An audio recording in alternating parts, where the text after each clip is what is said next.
Hello and welcome to another Fantasy Premier League video. My name is Steve and what an absolutely polarising week of FPL. Gabriel gets benched for the second week in a row and Saliba picks up 2 bonus points with his clean sheet, meaning all those that jumped on the early information in game week 1 have scored 13 points with Saliba compared to Gabriel's 2. Arsenal win 1-0 with a solo penalty which Saka seemingly gave to Odegaard and his 22% of owners. Gabriel Pedro gets benched and comes on for a yellow card for a 0-pointer. United are an absolute shambles, and Maddison is seen leaving the stadium on crutches. Although it is being touted as precautionary, it is not what we want to be seeing for our assets. There's a lot to get through today, but before we jump into it, if you are new to the channel, I've set up a league. If you're interested in joining, you will find the auto join link in the description below. But first of all, we'll go to Harrison Madden, sitting currently top of the league with a huge 71 points in game week 2, followed by an 82 points in game week 1, giving him an overall rank of 31k in the world. Top-notch effort. Estupinan, March, Diogo Jota and Mbuemo all coming through with double-digit hauls. What an absolute stormer of an opening 2 weeks. Yeah, Harrison Madden, congrats mate, you're doing well. And also, if you're not already a subscriber to this channel, please consider subscribing. It really does help the channel out and I appreciate your support. So, the team looks like it's in a bit of trouble. At the face of it, it looks like it's in a bit of trouble. I've had a little bit of a think about it. I'm not entirely sure exactly what I'm going to be doing now, but I'm just going to talk through some of the thoughts that are running through my head. If you have been following the channel, you would have noticed in my last video I was talking about potentially making an early transfer this week in order to downgrade Johnston to Areola to free up about 0.5 million to upgrade Gabriel to a James, but James is injured and injured for a long time, so that move is completely out the door. However, Gabriel has to go. Benched for the second week running, as I've already stated, with Partey playing in the inverted right back role, and Ben White sitting in for the tactically out of favour Gabriel, who was about as nailed on as you could imagine last season, but has fallen out of favour with Arteta. So when I chucked Gabriel into my team at the start of the season, he was one of the men that came into my squad quite late. Him and Rashford were actually the two that I wasn't too sure about starting with. And my plans were to my tentative plans were to get rid of Gabriel and potentially Estupinan in the first 4 game weeks or so and have a bit of a play around with the defence. With Gabriel's couple of benchings, that has basically forced this move in. Gabriel is definitely exiting my team this week. He is almost certainly going to drop in price this week. Shouldn't happen today, but I will be keeping a close eye on it for the next couple of days. But because it's not, the price drop isn't happening today, I do not actually have to make my move right now. So I thought I'd just discuss what my plans are. So I have 2 free transfers to deal with him, and the most likely replacement for Gabriel for me is someone who's probably not on a lot of managers' radars yet, but is someone that is going to be heavily sought after in about a couple of weeks' time. And I mentioned this in one of my earlier videos, is someone that I was looking I did know that I was probably going to need to get in around game week 4 or game week 5. Now with the Gabriel issue, it looks like I'm going to be jumping on this player early, and the player that I'm actually looking at is Trippier. Now Trippier is 6.5 million, so jumping from a Gabriel all the way up to a 6.5 million is a 1.5 million price point difference, assuming that Gabriel doesn't drop in price. Doesn't look like Trippier is going up in price anytime soon, so we're safe with that move. But Trippier last season scored 198 points. He was basically a lock in everyone's teams. The only reason that he wasn't in my starting 11 at the start of the season was basically due to Newcastle's pretty poor start to the season. They had Aston Villa at home, which they smashed 5-1. They then had a really tricky game away to Man City, which they lost 1-0, and then this week they play Liverpool at home. So it is not the ideal fixture for Trippier this week, but after game week 5 basically, so it's Liverpool this week and Brighton away next week, but you'll see it on screen here that Newcastle is actually at the top of my fixture ticker when sorted by the first 8 game weeks. Well, not the first 8 game weeks, but game weeks 3 through to 10, so the 8 game weeks from game week 3 right the way through to game week 10. Followed by Chelsea, Spurs, Everton and Villa as the top 5 teams with the kindest run of fixtures across those 8 game weeks. So last season, as I mentioned, Trippier almost got to 200 points. He's on a lot of set pieces, loves to get forward, sends in a lot of open play crosses, and has a pretty decent shot on him. And so about game week 5, maybe 6, but say about 5, the next 2 fixtures are pretty tough. Given that Trippier does have a lot of routes to points, I do not mind jumping on him a little bit earlier. They will probably lose the clean sheet to Liverpool, although, having said that, they did just play Man City away at the Etihad and only conceded 1 goal. And so it's well within the realms of possibilities for Newcastle to keep a clean sheet at home to Liverpool. But we'll probably consider that, assume that they will probably lose the clean sheet here. But with all those set pieces and the attacking threat of Trippier, I'm more than happy to play him in the tougher fixtures. But after game weeks 3 and 4, which is Liverpool at home and Brighton away, they then have Brentford at home, Sheffield United away, promoted team, Burnley at home, promoted team, West Ham away, great fixture, Crystal Palace at home, tougher fixture, but at least it's at home, and then Wolves away to round out game week 10 before they host Arsenal at home in game week 11. So for the next 8 game weeks, they've actually got a pretty sick run of fixtures. Now, I did consider downgrading Gabriel to potentially someone like a Brentford asset, someone like Henry, who's been looking like he's quite attacking. Brentford have also been putting up some pretty low XG across the first 2 game weeks of the season. So top of the ticker is Man City with only 0.58 goals conceded, or expected goals conceded in the first 2 games. Then followed by Nottingham Forest, interestingly enough, and then Brentford at 1.74 before we go, well, Burnley's only played 1 game, 2.21, and then Arsenal at 2.24. So I did have a look at bringing in someone like Henry from Brentford, but then if I was going to downgrade Gabriel, I know for certain that I'm probably going to be wanting to bring in Kieran Trippier, like I said, in game week 5.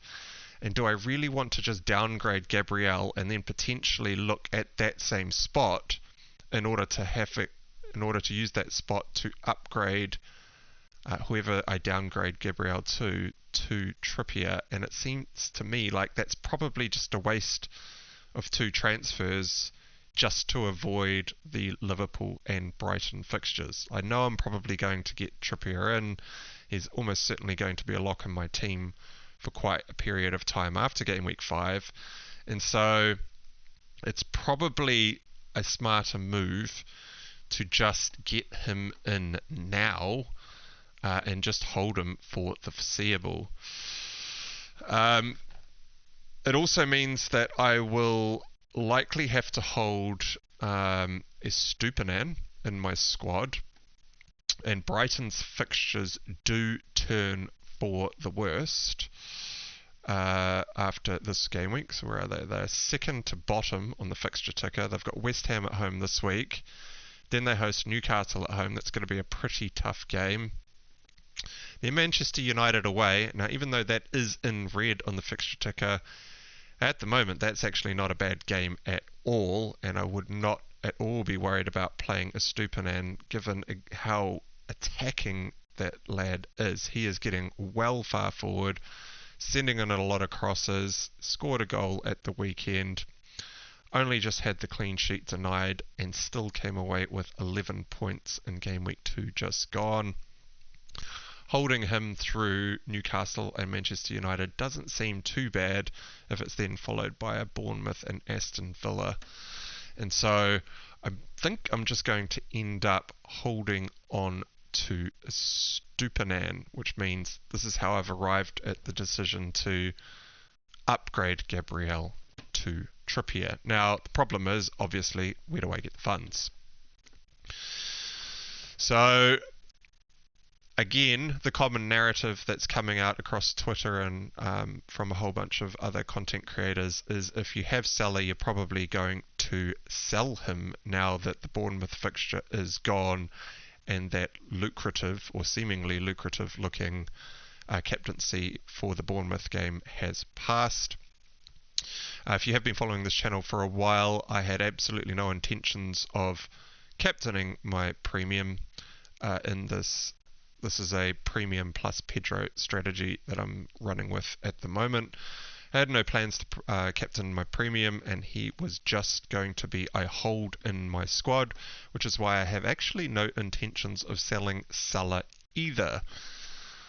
Liverpool's run of fixtures, I think from game week 4 or 5, yeah, so from game week 4, they go top of the ticker. So they got a tricky fixture this week. Away to Newcastle. It's not a great fixture, but Salah could definitely score in that match. Wouldn't put it past him. But then after that, from game week 4, Liverpool play Aston Villa at home, Wolves away, West Ham at home, Tottenham away, and Tottenham's defence was pretty shaky in game week 1. Manchester United didn't do any. Well, to be fair, actually, Manchester United probably should have scored in this Tottenham fixture, even though they didn't. So Salah against Tottenham is definitely a playable fixture for Salah. Brighton away, Everton at home, Nottingham Forest at home, and then Luton away across the next 8 game weeks. That is an extremely sick run of fixture for Salah, and I have absolutely no plans to get rid in order to free up some funds to upgrade Gabriel. And as I mentioned in some of my earlier videos about choosing to go with Joao Pedro for the opening part of the season, as I've mentioned in this video, Pedro plus Salah, or Pedro plus Premium, is the strategy that I am running with. I needed a cheap 5.5 million asset in order to pair alongside Salah in order to make the rest of the team work. And I did say in previous videos that I was expecting Pedro to get benched in a couple of games early on in the season, and I was ready for that and happy to take a 1-pointer on the chin, or 2 1-pointers on the chin. It so happens that he did come on late in the game in game week 2 and received a yellow card, which is why he only scored 0 points for the game week. Now, I think a lot of managers will probably be looking to shift Joao Pedro on. If they do have him, they'll be getting a bit worried about that benching, and they will be probably mostly looking at someone like a Nicholas Jackson at Chelsea for Chelsea's amazing run of fixtures. They have, from game week 3, the second top of the ticker, Luton at home, Nottingham Forest at home, and Bournemouth away in the next 3. So, a few teams that are probably going to be battling for relegation come the end of the season. They then have Aston Villa at home, Fulham away, and Burnley away before hosting Arsenal at home. So Nicholas Jackson is probably the key transfer target for any Joao Pedro people who are not happy with the benching. However, my early take on this is that De Zerbi needs to bed Joao Pedro into the team, and he will want to be giving the mainstays from the Brighton squad a bit of a chance to perform early on. They also have Europa this season, and he'll be having that in the back of his mind, and so he will be needing to see how his midweek team or the rotation squad is going to look before they get into those Europa fixtures. So he will be trying to try things out, and I think that's part of the reason why Joao Pedro was benched at the weekend in favour of Welbeck up front. So when Joao Pedro did come on, he was in fact subbed on for for Welbeck, with Enciso playing in the 10 behind him, which is the position that Pedro played in game week 1. So Joao Pedro was playing basically in that 10 in game week 1. This week Enciso played the 10, and Welbeck was the sacrificial lamb for Joao Pedro to come on late in the match. So I believe that Joao Pedro will probably start this fixture against West Ham at home this weekend. And if he is going to start that fixture, which I'm pretty sure he will, given the expensive outlay that Brighton have gone to purchase him, the record signing for the club. If we have a look at all teams sorted by expected goals across the first 2 game weeks, Brighton is comfortably sitting top of that list with 6.39 expected goals across the first 2 game weeks. They have played Luton and Wolves, winning 4-1 and 4-1, so scoring 8 goals in 2 game weeks, and then playing West Ham at home. Looks like there could be a few goals in this, and so I have absolutely no plans to get rid of Joao Pedro. Not that I'd be able to downgrade him in order to free up the funds to get hold of Trippier anyway, but I thought I should probably touch on Joao Pedro benching, because it was something I was expecting, and it has happened, and I suspect it will be a pretty key talking point for this game week. So where does the money come from? It looks like Rashford is going to be my sacrificial lamb in order to free up the funds to upgrade Gabriel. United have been woeful in the first 2 fixtures, and I don't see them turning it around in a hurry. And Rashford at 9 million, given the way that the pricing structure is set up this season, basically puts him at he's basically half a premium, or he's almost up there in the premium sort of echelons. I mean, there's Haaland at 14, Salah at 12.5, De Bruyne at 10.5, and then Rashford and Son at 9 million. So he's right up there with the most expensive players in the game. United playing terribly at the moment. Rashford not looking like the Rashford we saw last season, even though he is playing up front in that number 9 role. It might all turn around when Højlund is fit and ready to start, but we do not know exactly when that will be. And for 9 million, I think I could probably find a better use of those funds in order to downgrade a Rashford by at least 1.5 million in order to fund the move of Gabriel to Trippier. Now, Rashford has a really nice fixture this week at home to Nottingham Forest, and he is owned by 45% of the game. So this is a very risky transfer to get rid of Rashford. Excuse me. Manchester United could, on paper, absolutely smash Forest, but given how United played against Wolves in game week 1, Wolves just absolutely tore them to pieces through the middle of the park. Spurs basically ran rampant for large periods of that match too, and so although you would probably put money on Rashford to potentially score in this Forest game, I don't know if we're going to see the United that we would be used to seeing out on the pitch. And if Rashford does happen to blank in this Forest game at the weekend, I think there will be a fire sale for him in the following game week. Manchester United, after playing Nottingham Forest, have to go away to Arsenal. Extremely tough fixture. They could get absolutely battered in this match. And then they have Brighton at home, who are currently first in the league and playing some very dynamic, defence-splitting, attacking football. And so if Rashford blanks against Forest, I think many will be dealing with Rashford next week. And so I think I'll just jump on that 1 week early.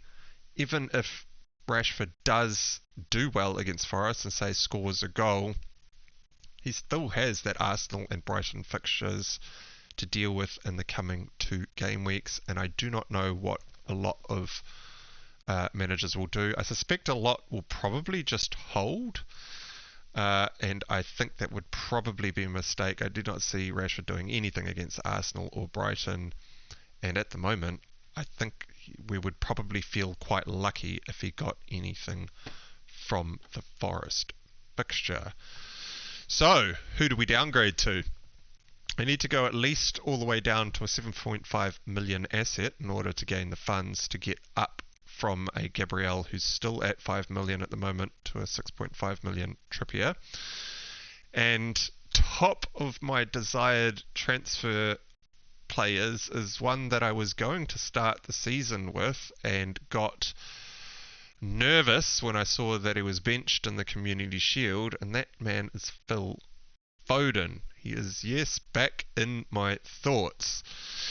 Now, the issue with Foden is, of course, his random benchings. Pep Roulette, we're all quite familiar with it. But he's been such an explosive player last season that his points do sort of average out as long as he manages to get onto the pitch. Now, last season we did see a string of games where he just was benched week on week on week. However, I do not think this is going to happen this season, given the pretty depleted City squad at the moment. So they lost a few players through summer transfers,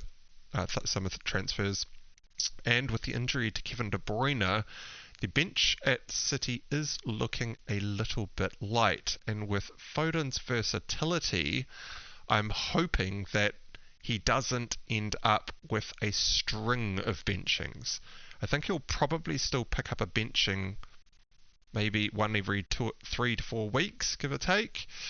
But I do not think that we would just see him benched game week 3, 4, and 5 in a row, which is what ended up happening in the season last year. And so what I'm thinking is, with this run of fixtures for City, which is Sheffield United away, Fulham at home, West Ham away, Nottingham Forest at home, and then Wolves away, those 5 fixtures are absolutely sublime. And if Foden is in fact benched for any of those games, as long as he gets onto the pitch in about the 60 to 70th minute, I think he could probably still do a lot of damage against those defences. And so he is currently my front runner for the player that I am looking to sell Rashford for. Now, there is obviously, I could go further down, maybe, I mean, we could go for a punt for someone like Sterling at Chelsea, who's got Luton, Forest and Bournemouth away in the next 3, then followed by Villa, Fulham and Burnley, which is a pretty good run of fixtures, but Sterling feels like a bit of a punt. And if I don't see anything else in the 7 million price point bracket, we would then be looking down at the 6.5 million price point bracket. I've already got Mbeumo in the squad, who's going absolutely nowhere from my team. And the other 6.5 million assets, although they have started quite well, Matoma looking really good, dangerous, scored a great goal at the weekend. Solly March is also looking amazing in that Brighton team, getting on the end of quite a few attacks. Their fixtures are a little bit tricky. Well, a little bit tricky in the sense that I do not necessarily want to triple up on Brighton. I'm happy to run with a Joao Pedro because he's on penalties when he's on the pitch. But Newcastle and Manchester United in the next couple, do I really want to be tripling up on Brighton? Probably not. And the other possible front runner in the 6.5 million price point for me at least is probably Diaby at Aston Villa, but I think I will probably be jumping on Diaby about a little bit later, maybe like game week 8. He's got a great fixture this week away to Burnley, but then he's away to Liverpool, home to Crystal Palace, away to Chelsea, and then at home to Brighton. Now that run of 4 fixtures after the Burnley game is not great, but after that it gets really nice. Wolves away, West Ham at home, Luton at home, and then Nottingham Forest away, and then Fulham away after that. So Diaby could be the man in, but I do not see that happening for about another 5 game weeks or so. A lot can change in FPL in about 5 to 6 weeks, and so he is not really looking amazing in terms of a replacement. And so my current front runner is Foden, who is a little bit risky because of the rotation, but his ceiling is so high that he could score a hat-trick in any one of these games if he starts. We saw him score a hat-trick last year against Manchester United when City absolutely demolished us. They scored 6. Both Haaland and Foden got hat-tricks in those matches. The benching in the Community Shield feels to me like Pep is not ready to put Foden. Well, I think a big part of Foden's role is actually to play quite centrally and work in the centre of the park. I don't think Pep's actually thinking Foden is quite ready for that in the big matches where they really need to control the game. And so those fixtures against Arsenal, Brighton and Manchester United in game weeks 8, 9 and 10 look a little bit suspect for Foden. But across this run of the next 5, I'm really hoping that he gets like 4 starts out of the next 5 and he could absolutely smash it. Oh, fingers crossed, right? If you have any thoughts about who I could downgrade Rashford to in order to free up the 1.5 million, let me know in the comments below.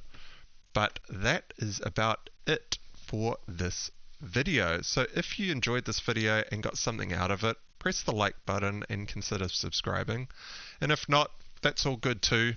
I appreciate you watching. Cheers.